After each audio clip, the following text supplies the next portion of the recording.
Olá, alunos do oitavo ano, aqui é o professor Vanderlei. Neste momento a gente vem fazer um vídeo revisando o capítulo 1 que nós já estudamos. E posteriormente a gente vai estar continuando o estudo desse conteúdo. Então no capítulo 1, o que nós vemos aqui?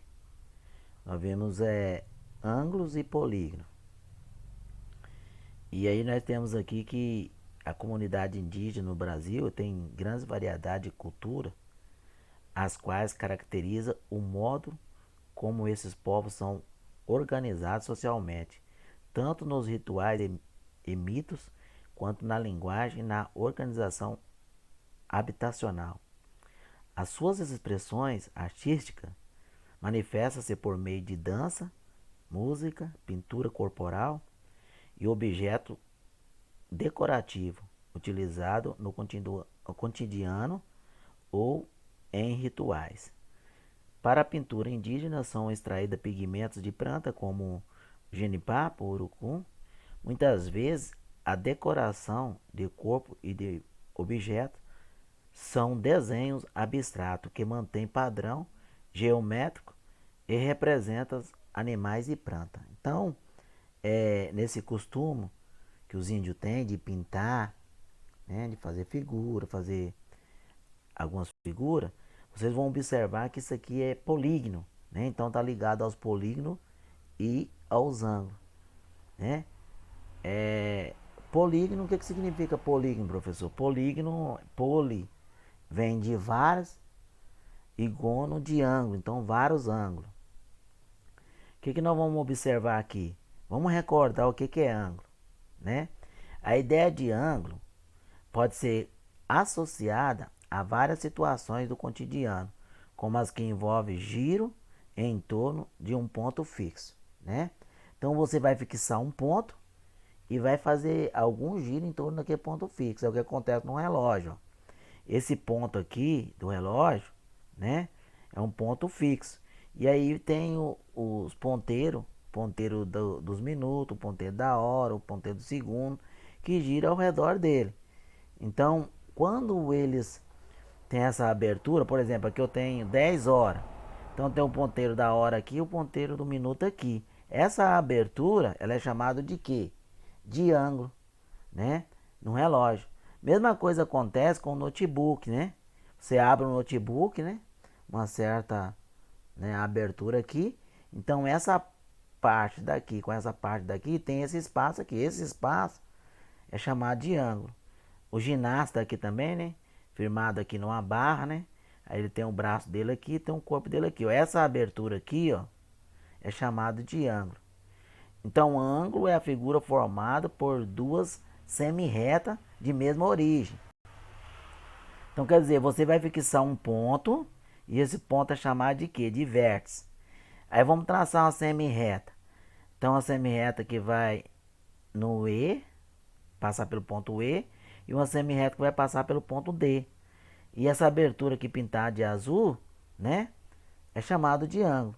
Então, o pontinho é vértice, esse aqui é o lado, esse aqui é o lado, e esse aqui é o ângulo. Então, na imagem ao lado, a semi-reta OD, né, OD e OE são os ângulos, os lados dos ângulos, e o ponto O, que é a origem, né, da semi-reta, é o vértice do ângulo. Então, esse ponto aqui, ó, é o vértice do ângulo, que é a origem. Então, indicamos esse ângulo para o ângulo O, né? Você pode escrever O com acento circunflexo ou escrever DOE com acento circunflexo no O ou EOD com acento circunflexo no O. Por quê? Sempre esse acento circunflexo vai estar onde forma o ângulo, né? Então nós podemos observar isso. Para nós medir os ângulos, né? O que nós utilizamos para medir os ângulos, né? Para medir o comprimento você usa o metro. Para medir o peso você usa a grama. E para medir o ângulo, o que você utiliza? O grau. Então você imagina uma circunferência dividida em 360 partes iguais. Um grau equivale a esse símbolo aqui. É uma medida de um ângulo, com o vértice no centro da circunferência correspondente a uma dessas divisões.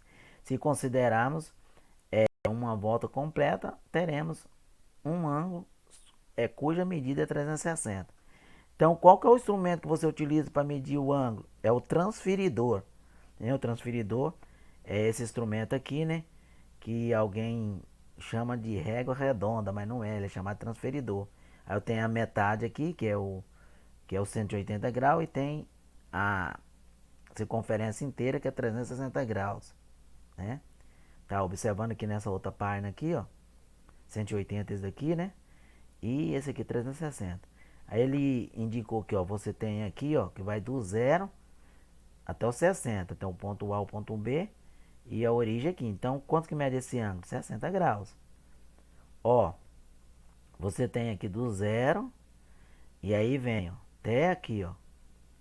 Quanto que mede essa abertura aqui todinho, ó, que é esse ângulo aqui? 250, 215 quer dizer, porque até aqui, ó, é 180, que é a metade, né? Então, ainda vou ir pra cá, ó. Veio até aqui, então 215. E observando aqui, ó, esse pedacinho aqui, né? 60 graus. Então, com o transferidor você consegue medir. Bom, pessoal, vamos classificar os ângulos. O ângulo pode ser classificado em como? Em ângulo raso, reto e obtuso, né? Quando que um ângulo é reto?